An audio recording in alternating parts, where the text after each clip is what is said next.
Hello guys, welcome to my YouTube channel fun with study. आज हम class 12 biology chapter 8 microbes in human welfare study करेंगे। इसमें इसके introduction में इसने बता रखा है कि हमारे जो माइक्रोब्स होते हैं वो हर जगह प्रेजेंट होते हैं, सॉइल में, वाटर में, inside our bodies and that of other animal and plants. They are present even at sites where no other life forms could possibly exist. वो वहाँ पर भी प्रेजेंट होते हैं जहाँ पर कोई अदर लाइफ फॉर्म एग्जिस्ट ही नहीं कर सकती।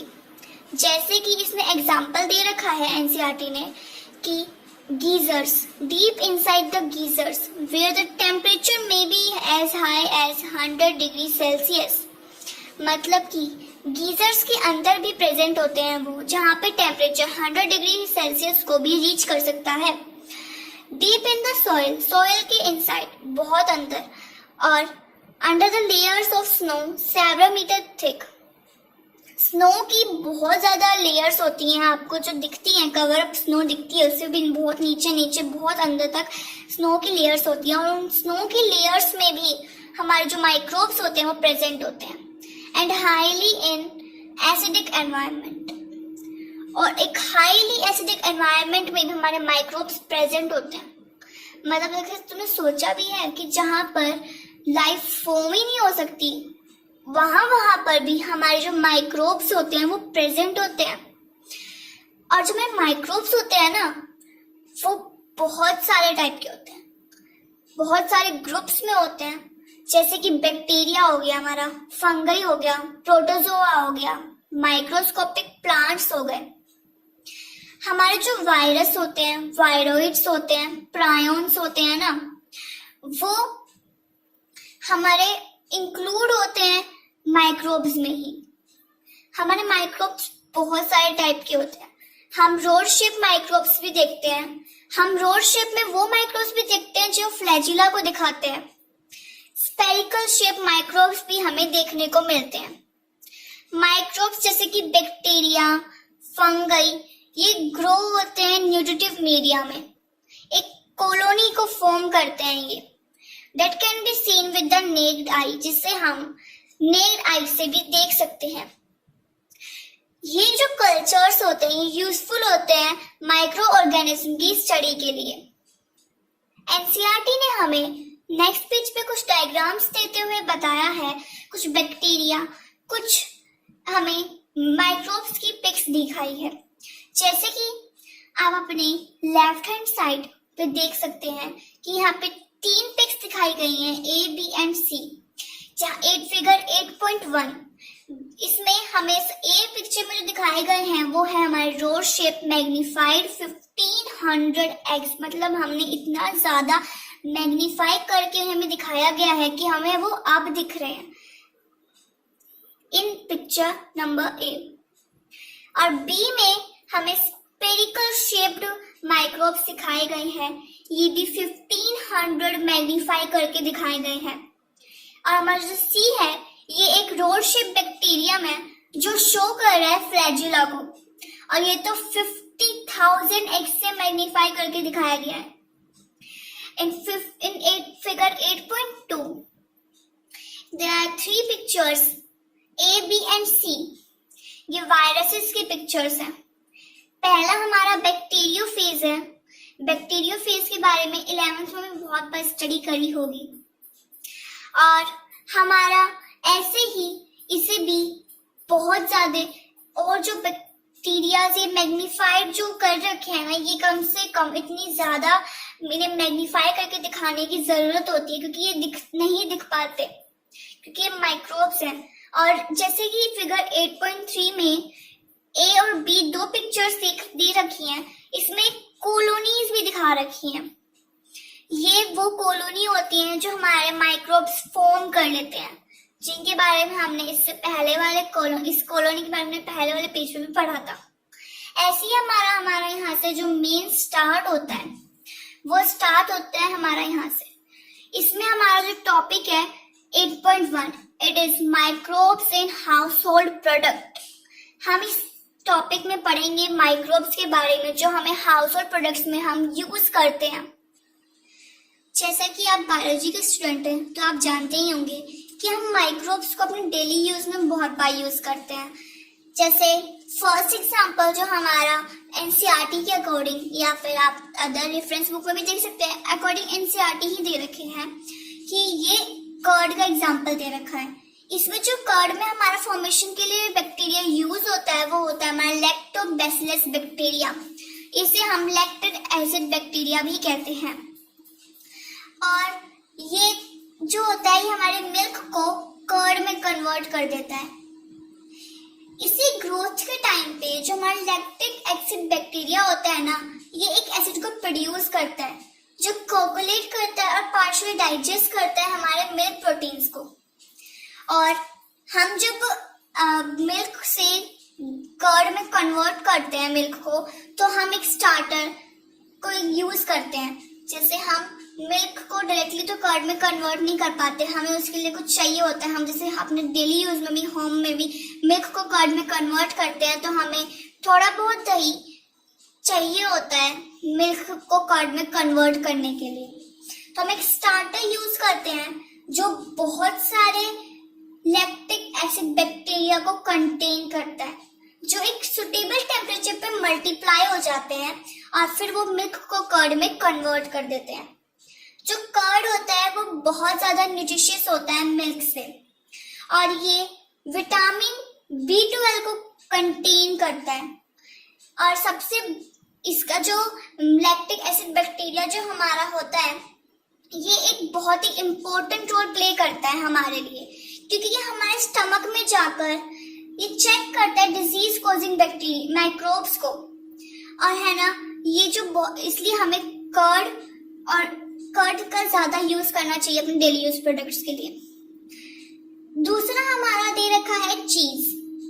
सबसे पहले मैं आपको एक चीज और बता दूं कि मिल्क प्रोडक्ट में आप सिर्फ कर्ड नहीं, आप योगर्ट भी लिख के आ सकते हो। योगर्ट के लिए जो हमारा यूज होता है वो भी लैक्टोबैसिलस बैक्टीरिया यूज होता है, लेकिन वो बुल्गारियस होता है। और हमारा स्ट्रेप्टोकोकस भी हमारा इसके लिए यूज होता है योगर्ट के लिए। योगर्ट मतलब आप उसको ये मिल्क प्रोडक्ट में आप लिख कर आ सकते हैं। और हमारा सेकंड पॉइंट आ जाता है चीज। चीज हमारा एक ऐसा आइटम, एक ऐसा प्रोडक्ट है जो माइक्रोब्स से होता है, माइक्रोब से बनता है, और ये एक partially degrade concentrate of milk fat and casein. चीज हमारा बहुत सारी वैरायटीज में होता है, जैसे कि एक चीज हमारा इसमें बता रखा है स्विस चीज। और स्विस चीज जो हमारा होता है वो ये हमारा प्रोपियोनी बैक्टीरियम शर्मानी से फॉर्म होता है। Swiss cheese is ripened with the help of bacterium called Propionibacterium shermani. ये क्वेश्चन पूछा जा सकता है आपसे एमसीक्यू में। और हमारा रॉकफोर्ट चीज होता है जो हमारे पेनिसिलियम रॉकफोर्टी से बनता है, और हमारा कैम्बर्ट चीज होता है जो पेनिसिलियम कैम्बर्टी से बनता है। थर्ड हमारा पार्ट आ जाता है ब्रेड। हमारा जो ब्रेड होता है वो प्रिपेयर हम करते हैं डो से, which is fermented using baker's yeast. Baker's yeast से वो बनता है, एंड बेकर्स ईस्ट को हम सैकेरोमाइसिस भी कहते हैं। इनके नेम याद होने चाहिए, ये एमसीक्यू में बहुत बार पूछा जा सकता है। Puffed up appearance of dough is due to production of CO2 during fermentation. CO2 के प्रोडक्शन की वजह से एक puffed up appearance आता है हमारे डो में। फर्मेंटेशन के टाइम पे इसका प्रोडक्शन होता है। हमारी जो CO2 गैस होती है along with ethyl alcohol evaporate हो जाती है during baking, making bread porous and soft, और ये ब्रेड को पोरस और सॉफ्ट बना देती है। हमारी जो डो में स्वेलिंग आती है ब्रेड मेकिंग के टाइम पे, उसे हम लीवनिंग कहते हैं। It is caused by secretion of 3 enzymes by yeast: amylase, maltase and zymase. Dosa and idli, the fermented preparation of rice and black gram prepared by using bacteria. इसमें जो microbes use होते हैं उनके नेम्स बहुत बार पूछे जा सकते हैं। हालांकि ये चीज आपको बताई नहीं है इसने, बट मैं आपको बता देती हूँ एक्स्ट्रा इंफॉर्मेशन के लिए कि डोसा इडली में जो हमारे माइक्रोब्स यूज होते हैं ना, वो ल्यूकोनोस्टॉक और स्ट्रेप्टोकोकस यूज होते हैं। और हमारा नेक्स्ट होता है टोडी। टोडी एक ट्रेडिशनल ड्रिंक है साउथ इंडिया का, which is made by fermenting sap from palm tree, known as Chiota urens. Toddy left for few hours undergoes fermentation due to presence of naturally occurring yeast. Todi का नाम आपने किसी ने सुना हो may be, क्योंकि एक साउथ इंडियन का फेमस ड्रिंक है और ये बहुत ट्रेडिशनल ड्रिंक है उनका। और ये टोडी जो बनता है ना, ये पाम सैप फ्रॉम पाम से बनता है। और कुछ दूसरी मतलब फूड के बारे में बता देती हूँ मैं आपको कि जो माइक्रोब्स होते हैं ना, वो हमारे microbes are also used to ferment fish, soybean and bamboo shoot to make food. मतलब वो फर्मेंट फिश, सोयाबीन और बैम्बू शूट के लिए भी यूज होते हैं फूड बनाने के लिए। और एक और चीज कि हम अगर सोयाबीन और वीट का फर्मेंटेशन करते हैं तो सोया सॉस बन जाती है। और सोया सॉस से जो हमारे फूड ऑब्टेन होते हैं वो टोफू एक जापानीज डिश है और सूफू एक चाइनीज डिश है, ये होते हैं। सेकंड चीज अगर मैं आपको बताऊं कि हमारा जो सोर क्रीम होता है, एक छोटी सी वो है कि सोर क्रीम जो होता है हमारा वो स्ट्रेप्टोकोकस लैक्टिस से फॉर्म होता है। और अब हम एक और चीज पढ़ लेते हैं कि हमारे चीज है ना, वो 3 टाइपों के होते हैं, सॉफ्ट, सेमी हार्ड और हार्ड। जो हमारा सॉफ्ट चीज होता है इसमें 50 से 80% वाटर यूज होता है और सेमी हार्ड में 45% वाटर यूज होता है, हार्ड में 40% वाटर यूज होता है। नेक्स्ट हमारा टॉपिक 8.2 दे रखा है माइक्रोब्स इन इंडस्ट्रियल प्रोडक्ट। इसमें हमें बता रखा है कि जो हमारी इंडस्ट्री में microbes are used to synthesise a number of product valuable to human beings like beverages and antibiotic. Industry में जो हमारे माइक्रोब्स यूज होते हैं ना, वो वैल्यूएबल प्रोडक्ट्स को सिंथेसाइज करने के लिए यूज होते हैं। जो वो वैल्यूएबल हमारे लिए ही है, ह्यूमन बीइंग्स के लिए ही वो वैल्यूएबल है। जैसे कि बेवरेजेस हो गए, एंटीबायोटिक्स हो गई, इनमें हमारे माइक्रोब्स यूज होते हैं। इसमें एक डेफिनेशन दे रखी है, production on an industrial scale require growing microbes in very large vessels called fermenters. मतलब कि हमारे इंडस्ट्रियल स्केल में जो प्रोडक्शन होती है ना, वो रिक्वायर करती है ग्रोइंग माइक्रोब्स, वो एक लार्ज वेसल में, जिसे हम फर्मेंटर्स कहते हैं। हमारे नेक्स्ट पेज 152 पे इन्होंने 8.4 में फर्मेंटर्स का डायग्राम, मतलब एक तरह की पिक दे रखी है, डायग्राम नहीं बोलेंगे सॉरी, पिक दे रखी है इन्होंने एनसीईआरटी ने। और इसमें आप देख सकते हैं कि फर्मेंटर्स कुछ इस टाइप के होते हैं। क्या पता कुछ स्टूडेंट्स ने देख भी रखे हों इंडस्ट्री वगैरह में, कुछ ने नहीं देख रखे हों, तो इसलिए ये इस टाइप के फर्मेंटर्स होते हैं। नेक्स्ट हमारा 8.2.1 आर्टिकल है, इसमें फर्मेंटेड बेवरेजेस है। फर्मेंटेड बेवरेजेस में हम पढ़ते हैं कि जो हमारा ईस्ट होता है ना, ईस्ट स्पीसीज जो हमारी होती है वो यूज्ड इन अल्कोहलिक फर्मेंटेशन। हमारी ईस्ट स्पीसीज अल्कोहलिक फर्मेंटेशन में यूज्ड होती है, ठीक है। और इसमें हमारा इसने कुछ बेवरेजेस का नाम बता रखा है, वाइन, बियर, विस्की, ब्रांडी और रम। ये कुछ हमारी बेवरेजेस होती हैं जो ईस्ट से बनती हैं। और जो हमारी सैकरोमाइसिस होती है ना, वो ब्रेड मेकिंग के लिए यूज होती है और हम इसे ब्रूअर्स ईस्ट कहते हैं। और ये हमारे is used for fermenting melted cereals and juices to produce ethanol. Ethanol को प्रोड्यूस करने के लिए ये हमारी यूज होती है। और आपको मैं एक और चीज बता देती हूँ कि जो हमारा मोलासिस होता है ना, वो एक मोस्ट कॉमन सबस्ट्रेट है इथेनॉल प्रोडक्शन के लिए। और वाइन एंड बियर जो होती है ना, वो प्रोड्यूस होती है विदाउट डिस्टिलेशन।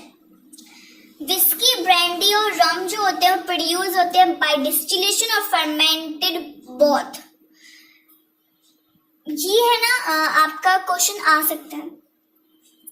और एक और चीज मैं आपको बता देती हूँ कि हमारा जो इनके मतलब कि हमारा जो रॉ मटेरियल्स होते हैं, depending on the type of the raw materials used for fermentation and the type of processing, different type of alcoholic drink are obtain. मतलब कि रॉ मटेरियल से जो कि हमारा मतलब फर्मेंटेशन और जो हमारी टाइप ऑफ प्रोसेसिंग हो रही है विद और विदाउट डिस्टिलेशन, मतलब डिस्टिलेशन के साथ भी और डिस्टिलेशन के बिना भी, उससे हम बहुत सारी ड्रिंक्स, अल्कोहलिक ड्रिंक्स हमारी ऑब्टेन होती हैं।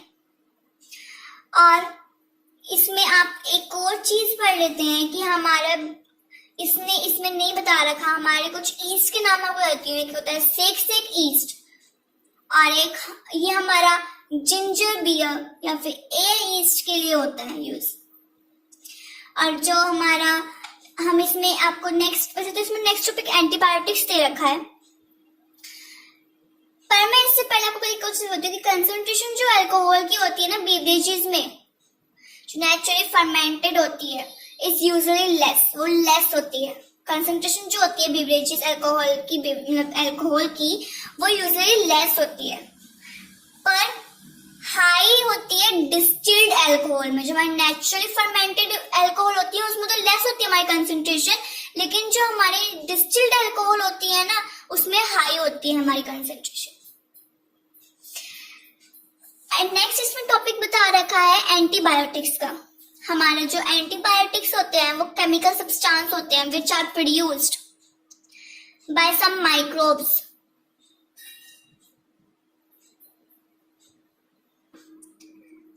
Antibiotic means against life. In the context of disease-causing organism, whereas with reference to human beings, they are pro-life and not against. इस लाइन का ये मतलब है कि disease-causing organism के रेफरेंस में या फिर कॉन्टेक्स्ट में इस एंटीबायोटिक का मतलब होता है अगेंस्ट लाइफ, लेकिन ह्यूमन बीइंग्स के रेफरेंस में इसका मतलब होता है pro life and not against. Antibiotics are regarded as one of the most significant discoveries of the 20th century and have greatly contributed towards the welfare of the human society. इस line का ये मतलब है कि जो हमारी antibiotics हैं वो एक सिग्निफिकेंट डिस्कवरी है हमारी 20th सेंचुरी की। मतलब अगर देखो एंटीबायोटिक्स नहीं होती तो क्या हमारी जो बीमारी आती है वायरस से, मतलब हमारे जो इतने हम फीवर हो जाता है, हमें कभी कुछ हो जाता है, तो अगर इनकी एंटीबायोटिक्स नहीं होती, इनकी मेडिसिन नहीं होती तो हम कैसे ठीक होते। तो ये एक बहुत ही सिग्निफिकेंट डिस्कवरी है हमारी 20th सेंचुरी की और इसने बहुत ही अच्छी तरीके से कंट्रीब्यूट करा है हमारी ह्यूमन सोसाइटी के लिए।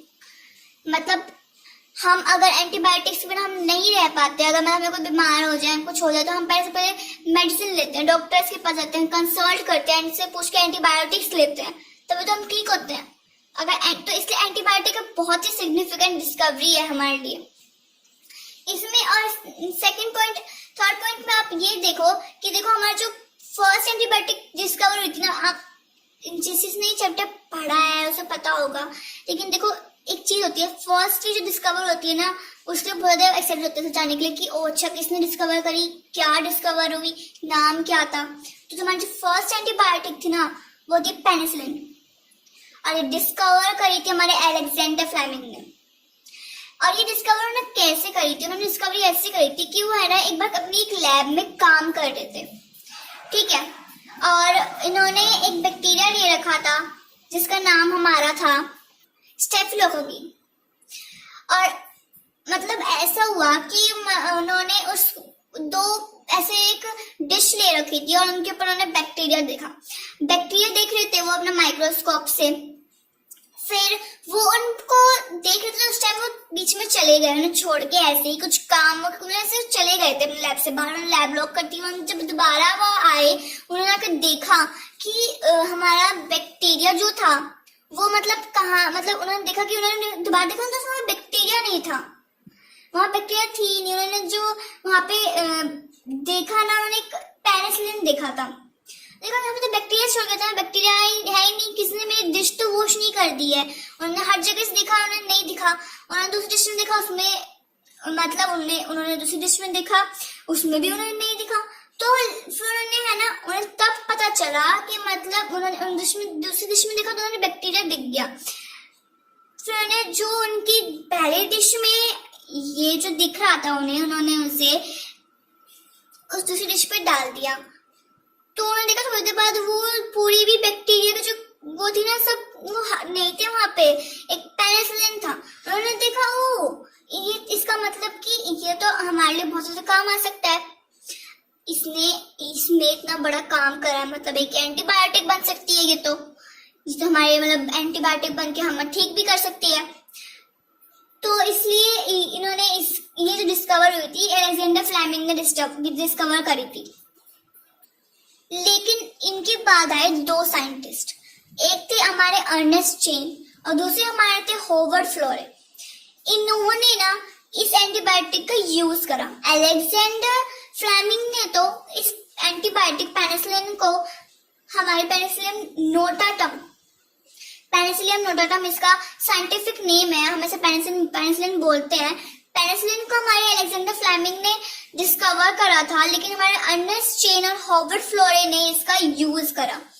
जब हमारी वर्ल्ड वॉर 2 हुई थी ना, तो बहुत सारे अमेरिकन सोल्जर्स मतलब घायल हो गए थे, तो उन्होंने उस एंटीबायोटिक का यूज करा था उनके ऊपर और उससे वो ठीक हो गए थे। हमारे फ्लेमिंग और हमारे चेन और फ्लोरे, इन्होंने इस एंटीबायोटिक के लिए नोबेल प्राइज जीता था 1945 में, इसकी डिस्कवरी के लिए। तीनों साइंटिस्ट ने जीता था, मतलब क्योंकि अर्नेस्ट चेन और होवर्ड फ्लोरे ने तो यूज करी थी और अलेक्जेंडर फ्लेमिंग ने हमारी डिस्कवरी की, तो तीनों साइंटिस्ट ने नोबेल प्राइज जीता था 1945 में। और हमारा एक और पॉइंट आ जाता है कि हमारे जो एंटीबायोटिक होते हैं ना, antibiotic have greatly improved our capacity to treat deadly disease such as plague, whooping cough, जिसे आप काली खांसी भी बोलते हो, ठीक है। और आप मतलब इसका कहने का ये मतलब है कि एंटीबायोटिक्स ने ना बहुत सारी चीजें हमारी इम्प्रूव कर दी है। मतलब देखो, हम एंटीबायोटिक्स लेते हैं तो हमारी एंटीबायोटिक्स हमारा ये सारे टाइम, देखो एंटीबायोटिक्स जो हम लेते हैं उस पर हमने देखा है कि हमारे एंटीबायोटिक्स ने बहुत हमारी कैपेसिटी को ना इम्प्रूव कर दिया है। हम हमारे डिजीज से मतलब लड़ सकते हैं, जैसे प्लेग हो गया, हमारे वूपिंग कफ हो गए, सब काली खांसी भी कहते हो, वो हो गई, और डिप्टीरिया हो गया, यानी कि जैसे यहाँ पे इसने लिखा है गलघोटू, इसका नाम मैंने देखो गलघोटू के नाम से मैंने नहीं सुना है, पर क्या पता किसी ने सुना हो। तो ये हो गया हमारा। ऐसे हम बहुत सारी चीजों को, मतलब बहुत सारी डिजीज को हम किल करने के लिए, हम डिजीज को खत्म करने के लिए एंटीबायोटिक्स का यूज कर सकते हैं। Today we can not imagine a world without antibiotics. इसमें लाइन लिखी दी कि देखो, मैं सबको ये बता दूं कि हमारी एंटीबायोटिक्स बहुत ही अच्छी डिस्कवरी है, इसके बिना हमारा वर्ल्ड है ही नहीं। अगर हमारी एंटीबायोटिक्स नहीं होंगी तो हम कैसे रहेंगे, इसने वही चीज बताई है, ठीक है। हमारा नेक्स्ट होता है केमिकल, एंजाइम एंड अदर ब्लॉकेटिव मॉलिक्यूल्स।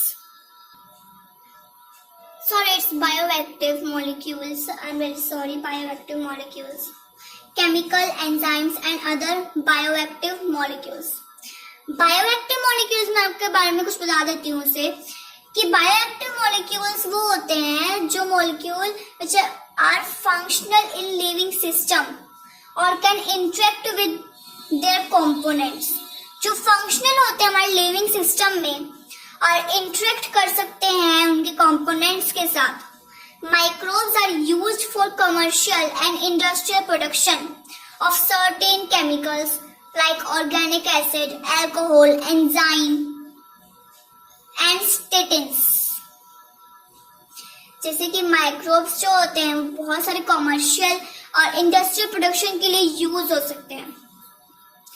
और इसने कुछ ऑर्गेनिक इसने कुछ केमिकल्स का नाम बता दिया कि ऑर्गेनिक एसिड हो गया, हमारा अल्कोहल हो गया, हमारा एंजाइम हो गया, ऐसे बहुत सारे। तो हमारे ऑर्गेनिक एसिड होते हैं, certain microbes have ability to convert carbohydrate into organic acid.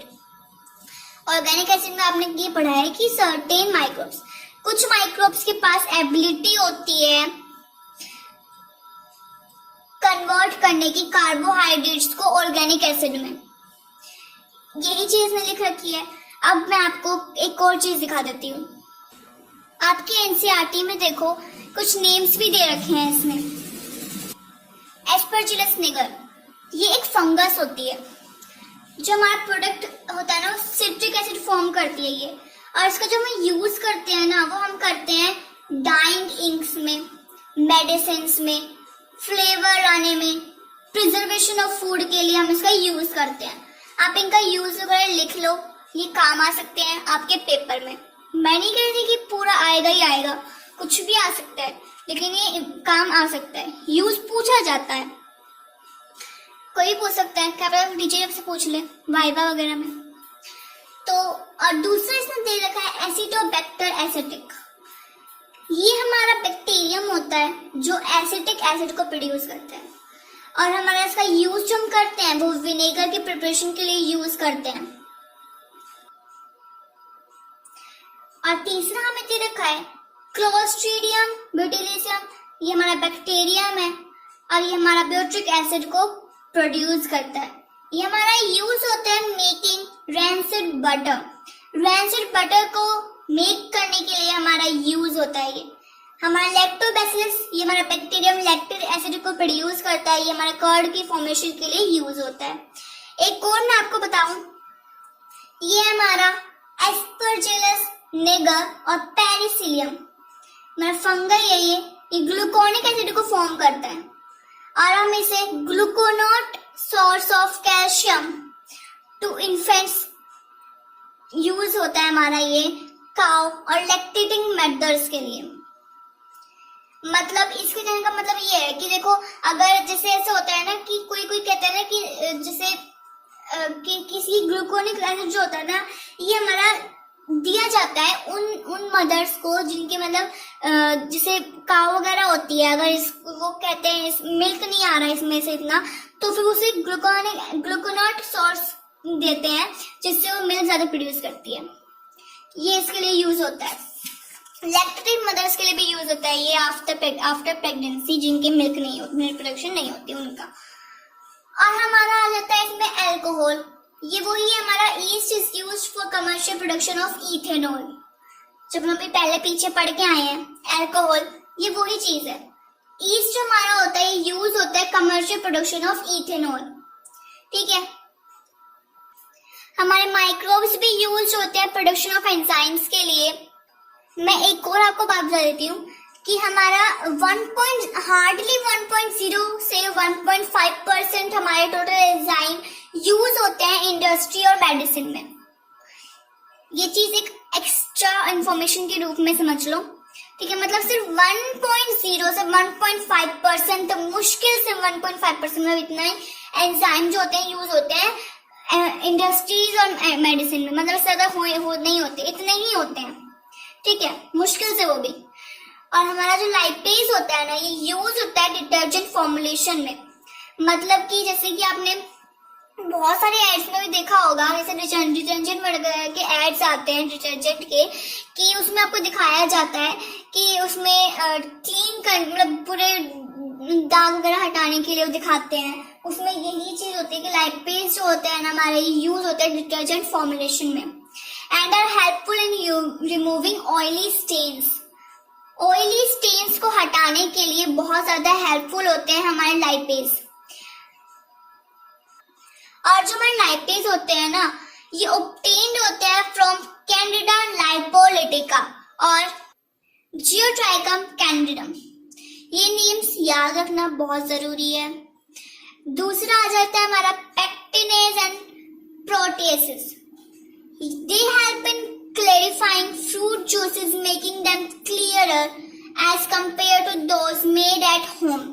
मतलब कि आपने जैसे देखा होगा कि जो आप बाहर से जूस के पैकेट्स वगैरह या जूस वगैरह खरीदते हो वो ज्यादा क्लियर होता है हम जो घर पे जूस निकालते हैं उनसे। मतलब हमसे घर पे जो जूस निकालते हैं उसमें ऊपर ऊपर कुछ ना कुछ आपको दिखेगा जरूर, लेकिन जो आप बाहर से जूस परचेज करते हो उस जो पैकेट्स वगैरह इनके आते हैं ये बिल्कुल क्लियर होते हैं। ये इसी की वजह से होते हैं क्योंकि इसमें पेक्टिनेसेस और प्रोटीएसेस जो एंजाइम्स हमारे होते हैं ये यूज किए जाते हैं। Microbes use for production of pectinases. जो हमारे माइक्रोब्स यूज होते हैं इसके प्रोडक्शन के लिए वो है हमारा एस्परजिलस निगर और हमारा है बेसोक्लैमिस फुल्वो। प्रोटीएसेस आर ऑब्टेन्ड फ्रॉम अ प्रोटीएसेस जहां से ऑब्टेन्ड होते हैं उनके नाम बता रखे हैं हमारे बैसिलस स्पीसीज, एस्परजिलस और हमारा मोर्टेरेला रेनिस्पोरा। एक बार फिर से इनके नेम याद रखने जरूरी हैं, चाहे आप इनको कहीं लिख लो प्रॉपर नोट्स के फॉर्म में। अगर प्रॉपर नोट्स चाहिए तो भी वो भी आपको इस चैनल पर प्रोवाइड हो जाएंगे। सेकेंड थिंग इज दैट कि हमारा स्ट्रेप्टोकाइनेज हमारा आ जाता है। ये हमारा it is produced by the bacterium streptococcus. Streptococcus से हमारा स्ट्रेप्टोकाइनेज प्रोड्यूस होता है and is modified by genetic engineering, is used as clot buster. मतलब कि जैसे कि कभी कभी आपने सुना होगा कि किसी मतलब डॉक्टर वगैरह बोले या कभी ऐसा कुछ सुना हो आपने कि इसको इनके में क्लोट बस्टर हो गया है, कुछ प्रॉब्लम क्लोट्स में हो गई है, तो ये जो स्ट्रेप्टोकाइनेज वाला होता है ना ये यूज होता है क्लोट्स को रिमूव करने के लिए हमारे ब्लड वेसल्स में से। कोई पेशेंट है उसके क्लोट्स को उसके ब्लड वेसल में से क्लोट्स को रिमूव करने के लिए, जो क्लोट्स बन जाते हैं उनको रिमूव करने के लिए होता है ये यूज। और हमारा amylase they degrade starch and are obtained from aspergillus, rhizopus and bacillus species। हमारा जो अमाइलेज होता है ना ये डिग्रेड करता है स्टार्च को और हमारे ऑब्टेन्ड होता है एस्परजिलस से, राइजोपस से और बैसिलस स्पीसीज से। जो हमारे दूसरे बायोएक्टिव मॉलिक्यूल होते हैं वो होता है cyclosporin A, that is used as an immunosuppressive agent in organ transplant patient। इसका मतलब है कि हमारा साइक्लोस्पोरिन ए है ये हमारा, आपने सुना होगा कि जैसे ऑर्गन ट्रांसप्लांट जो होता है हमारा वो जो किसी पेशेंट में से ऑर्गन ट्रांसप्लांट हुआ तो उसकी मतलब इम्यूनिटी जो होती है ना सप्रेस हो जाती है, तो उस टाइम पे यूज होता है। अब जैसे पहले आपने पढ़ा होगा जैसे ऑर्गन ट्रांसप्लांट जो होता है वो इतना इजी नहीं होता। मतलब दूसरे की किसी और की बॉडी से आप ऑर्गन ट्रांसप्लांट कर रहे हो किसी और की बॉडी में, क्योंकि दूसरी बॉडी तो इसे एक्सेप्ट ही नहीं करती है ना, तो वो चीज भी है। लेकिन यहाँ पे से अलग है कि यहाँ पे इम्यूनिटी वो चीज है इसमें भी, जैसे ये है कि इसमें इम्यूनिटी ना सप्रेस हो जाती है इस टाइम पे। और ये मतलब कि जिस फंगस से प्रोड्यूस होता है ना उसका नाम होता है Trichoderma polysporum. Trichoderma polysporum. Cyclosporin A जिस फंगस से प्रोड्यूस होता है, ऐसा लिख लो, साइक्लोस्पोरिन ए जिस फंगस से प्रोड्यूस होता है उसका नाम होता है ट्राइकोडर्मा पॉलिस्पोरम। अब पढ़ लेते हैं statins.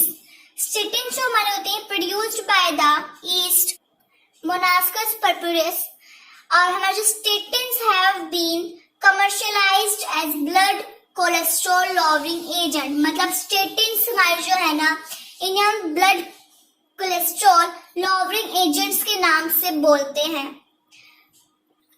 It acts by completely inhibiting the enzyme responsible for synthesis of cholesterol.